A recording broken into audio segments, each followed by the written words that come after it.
cars don't start flying off dealer lots by accident, and November 2025 is stacked with models that are moving faster than paychecks on payday. Some of these rides are getting snapped up so quickly that it feels like dealers barely have time to peel the window sticker off. Hey guys, this is Scott from CarLandTV, and we're diving straight into the chaos today because these fastest selling cars are shaking up the whole market right now. Strap in tight, because a few of these hot sellers are going to catch you way off guard.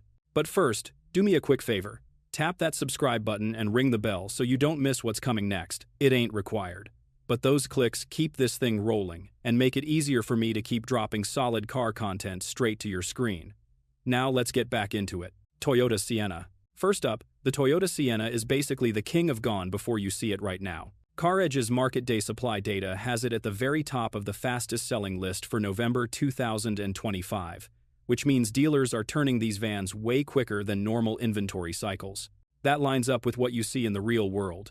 Every Sienna is a hybrid only, built around a 2.5-liter 4-cylinder hybrid setup that gets roughly mid-30 seconds MPG combined, which is wild for something that can haul 7 or 8 people. Families see that fuel economy, the sliding doors, the legit third row, and they lock in fast because crossovers just do not give the same usable space.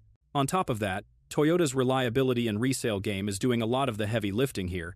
The brand usually scores near the top of long-term reliability studies, and minivans like the Sienna hold value way better than people expect, so buyers feel safer paying close to MSRP. Supply has also been tighter than normal because hybrids and battery components are still under pressure globally, so when a Sienna hits the lot, there are usually already leads in the CRM waiting on it. Dealers know they do not have to discount these much. Shoppers know they will not sit long, and that combo makes turnover crazy fast. If you see a Sienna on a lot in November 2025 and it fits your needs, you either move quickly or someone else will. Toyota Highlander.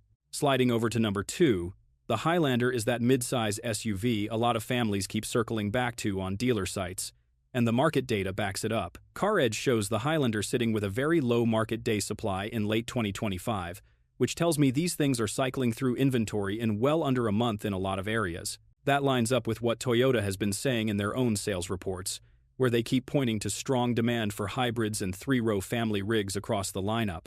On the spec sheet, the current Highlander gives you 2 solid powertrain lanes. You get the 2.4-liter Turbo 4 that replaced the old V6, rated around 22 miles per gallon in the city and 29 miles per gallon on the highway, and then the Highlander Hybrid that can reach roughly 36 miles per gallon in the city and 35 miles per gallon on the highway on the 2024 models, which is nuts for a 3-row SUV. Families love that they can carry kids, gear, and still not get crushed at the pump. Safety helps a lot here too. The 2024 to 2025 Highlander is on the IIHS top safety pick list for midsize SUVs, which gives people with kids a little extra peace of mind when they sign. From what I am seeing in the data, the formula is simple. You have Toyota reliability, a fuel economy edge versus a lot of non-hybrid competitors, legit safety credentials, and a body style that always stays in demand. Put that together, and Highlanders do not chill on the lot for long. Toyota Grand Highlander. Grand Highlander sits in a funny spot because it is basically Toyota looking at families who outgrew a regular Highlander and saying, "Here, try this instead."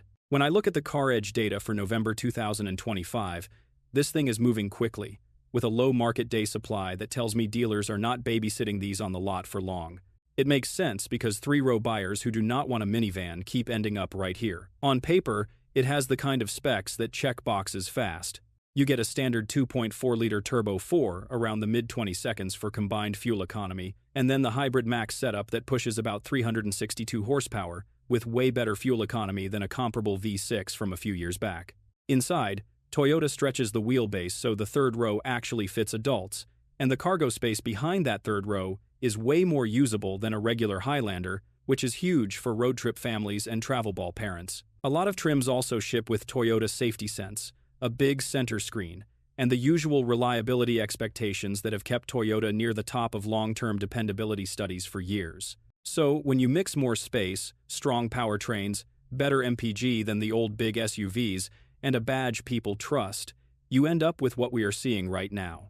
Grand Highlanders come in, families cross-shop a couple of competitors, and a lot of them circle right back and sign on this one. Lexus NX Hybrid. Lexus NX Hybrid is where a lot of buyers end up when they want something nice, quiet, and cheap to run, but they do not want a basic Toyota badge. When I go through the sales and inventory data, this thing keeps showing up with short days on the lot because it checks boxes for commuters and young families at the same time. You are getting a compact luxury SUV with a 2.5-liter four-cylinder hybrid setup, power in the mid-200 seconds, and real-world fuel economy in the mid to high 30 seconds miles per gallon. For a luxury crossover with all-wheel drive available, that is solid, and people notice it when they compare it to German stuff that drinks more fuel. On its interior, Lexus leans hard into comfort. The NX Hybrid gives you a quiet cabin, supportive seats, and a big touchscreen running the newer Lexus interface, plus wireless Apple CarPlay and Android Auto on most trims. Safety tech is standard with Lexus Safety System, so you have adaptive cruise, lane centering, and automatic emergency braking baked in, which a lot of buyers now treat as non-negotiable. On top of that, Lexus has a long track record in reliability and resale value, so folks feel better stretching their budget, knowing the thing should age well and still be worth good money down the road. Put all that together, and dealers really do not need to sell the NX Hybrid that hard. Shoppers come in already knowing what it is, and units turn over quickly, no cap. Toyota Corolla Cross. Corolla Cross is that I just need something that works every day kind of car, and buyers are clearly on the same page. When I look at the specs, it makes sense why this thing is flying faster than a lot of other small crossovers right now. Gas versions use a 2-liter four-cylinder engine with around 169 horsepower, and the hybrid bumps total output to roughly 196 horsepower with way better fuel economy. In the real world, people are seeing mid-30 seconds MPG combined on the gas model and up into the 40 seconds on the hybrid, which is solid for a small SUV you can park anywhere and daily without thinking about it. Toyota also gave the Corolla Cross just enough space to keep it practical. You get more cargo room and a higher seating position than a regular Corolla sedan, but it is still easy to drive in tight city streets or crowded suburbs. Most trims pack in Toyota Safety Sense, so you have adaptive cruise, lane keep assist, pre-collision braking, and all the stuff insurance companies love to see. Tech is simple and functional, with Apple CarPlay and Android Auto available, and the interior feels familiar if you have been in any recent Corolla or RAV4. From my perspective, this is one of those default choice cars on a lot. Someone comes in shopping for compact crossovers, the salesperson pulls up a Corolla Cross, and the math just works. Reasonable price, low fuel burn, Toyota reliability, and enough space for normal life. That is how you end up on a fastest-selling list. Toyota Camry. Camry being on a fastest-selling list in late 2025 does not surprise me at all. When I look at sales and reliability data, this thing has been a volume monster for years, and it still pulls strong numbers even while a lot of people swear sedans are dead. Current models run a 2.5-liter four-cylinder around the 200 horsepower mark, an optional 3.5-liter V6 on some trims in recent years, and a hybrid that can push into the low 50 seconds MPG in EPA combined ratings if you drive it right. That hybrid setup is the sweet spot for a lot of commuters who want Prius fuel economy without driving a Prius. From a practicality standpoint, the Camry does exactly what average buyers need. You get a mid-size sedan with decent rear legroom, a trunk that actually fits luggage or Costco runs, and a driving experience that is comfortable and predictable. Safety scores are consistently high, with recent Camry models landing top safety pick ratings from IIHS and strong crash scores from NHTSA.